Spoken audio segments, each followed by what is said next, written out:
Wiggly World, a Wiggly World. Hello, friends. What has it been? 6, 7 years since I've opened a mic and gotten behind the mic and come to you in your ear holes via electricity. Thank you, Ben Franklin. My name is Wiggly for all the new and old listeners alike. Wait, is this the right side? Oh, what do? Blow into this thing? I am Wiggly along with my trustful sidekick, Mr. Peabody the cat. We fight a never-ending battle of crime across the world and the galaxy and the moon. Friends, lovers, where the hell do I start? Since the last time I opened a mic, let's see, we've have a new president again from before, same president again. We've been attacked by giant bombs in the Boston Marathon. Let's see. I've my balls dropped. I am now a man. Got my dinky sliced off. My penis mutilation in alignment with God's wishes, so that God can tell me apart from the. You can tell that I'm one of His people.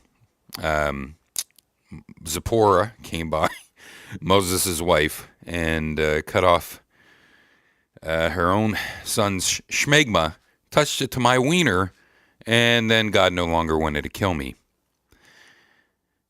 That's based on a true story. Let's see, what else happened? Just so what happened in several years? I don't know. One on a sad note, of course.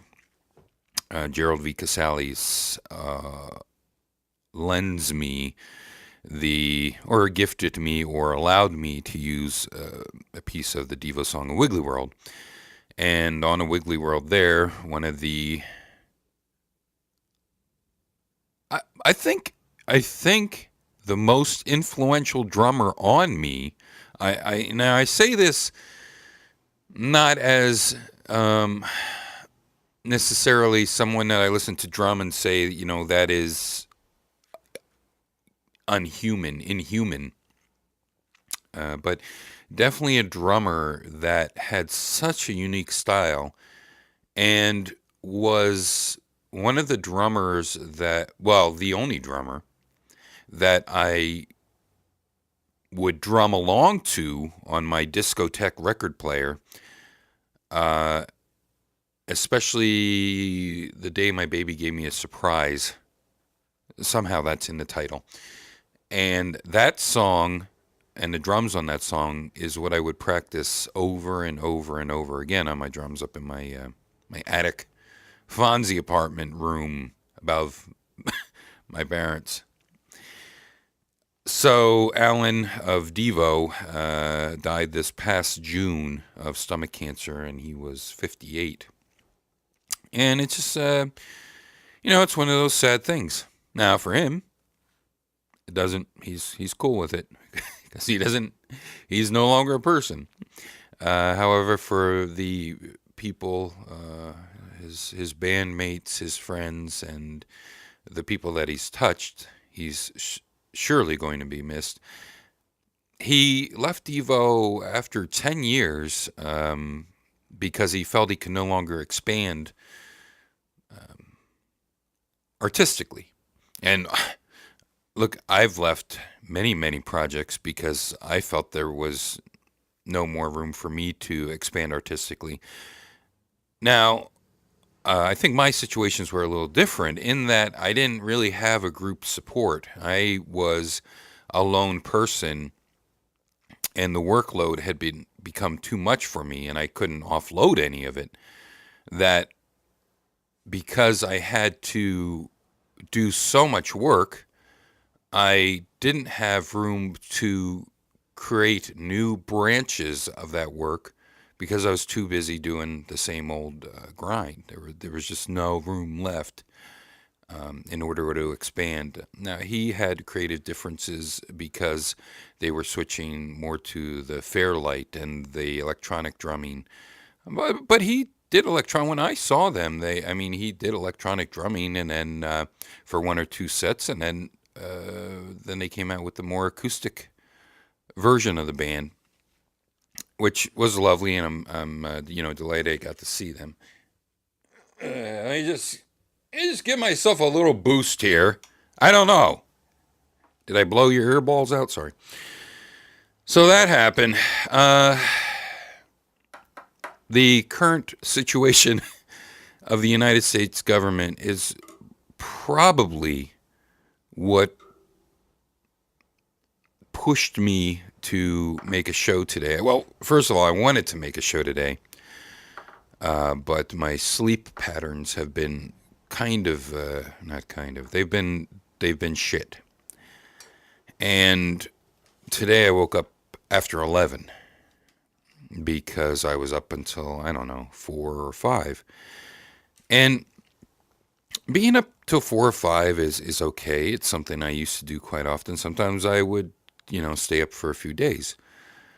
But that was when I didn't have such demanding technical jobs as I do now. Right now I have 4 clients. I have 3 tech clients where I'm an IT administrator for them. I design their server rooms. I design the infrastructure, and then I do everything from desktop support to PHP now. Now I'm doing PHP work and administrate databases and heterogeneous operating systems, of course, Linux. I don't do PBX anymore, but I used to, which is telephony, Mac and PC and Exchange servers and you name it. IIS and Apache.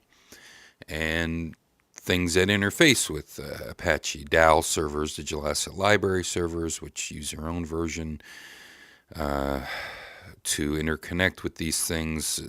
All these little database backriders, which all have their own idiosyncrasies. So I have pretty technical jobs that I have to get up before 8 o'clock to go see some of these clients.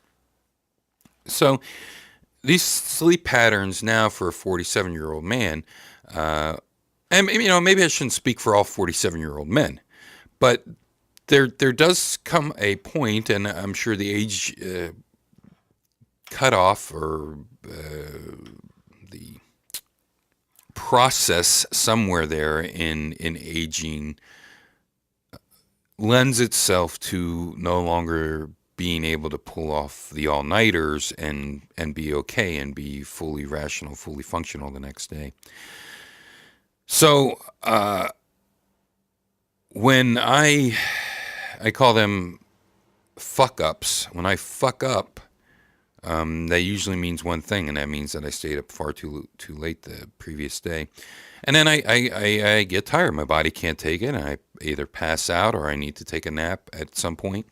Or my brain is scrambled, some type of scrambled tofu egg breakfast delight. So it was well after 12:30, and well, now it's almost 2 o'clock. So for me to sit down and open a mic at 2, that's usually bad news. Because one thing I can't be is brief. If you don't know, this is Freeballing Friday. There's nothing before me except the microphone, which, of course, I'm not going to go through the whole electricity thing. But anyway, let's just say that I vibrate into here, and then you get vibrated in your ear holes. So, where was I? So I'm not 100%. But when am I ever? When am I ever 100% on the? I don't think there was one episode I liked. It was when I went step by step through one of these ghost hunter shows. But I bet if I even go back, let me just ring the bells of St. Mary here. I'm sure if I go back and listen, I'm sorry. That's George Lucas trying to make a lightsaber, a viper shooting sound from his Star Trek Enterprise. Uh, well, I'm back, everybody. The tangents. Let's go. Field trip, everyone. Star Trek Enterprise, the ship in Star Wars, where he fought the Klingons and the Cylons. Now, what's with Harry Potter hating the Mugwais? That's racist. Racial profiling on the Mugwais. So when my brains get turned into mashed potatoes, I don't want to get behind the mic. And there's some other factors I'll hopefully get into later on. Right now, I didn't want to get into that. I wanted to talk about what spurred me to open the mic today. And that was because as I was eating my breakfast lunch, and it wasn't brunch, it was it was a breakfast and a lunch right after one another. So like cereal and an enchilada. I was watching, of course, The Daily Show on the TiVo, and then I watched the Colbert. And The Daily Show is, of course, been quite proliferated with the current state of our United States government, which is shut down, and finger pointing and baby nana boo boos, the most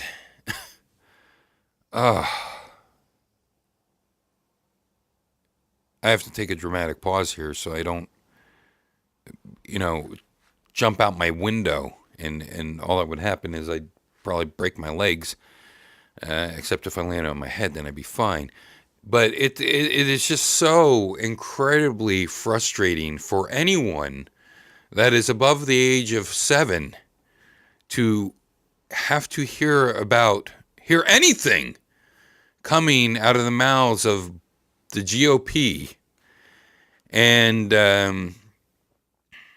any politician. It's ridiculous because there shouldn't be. The impact of this government shutdown is wide reaching. How does it affect me personally? So far, I feel very little impact at all, to no impact. Soon I will, when we have to change coverage of our health insurance, which will be no problem.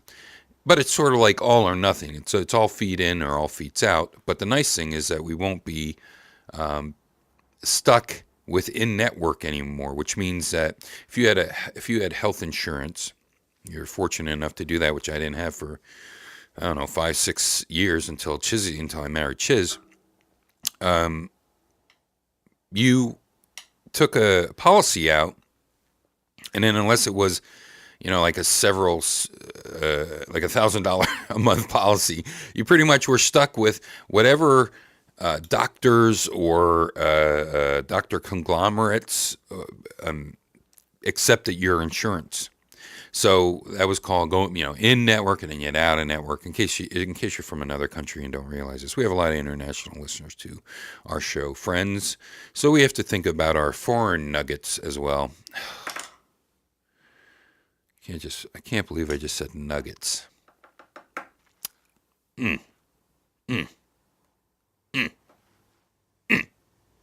So I haven't been impacted by the government shutdown very much.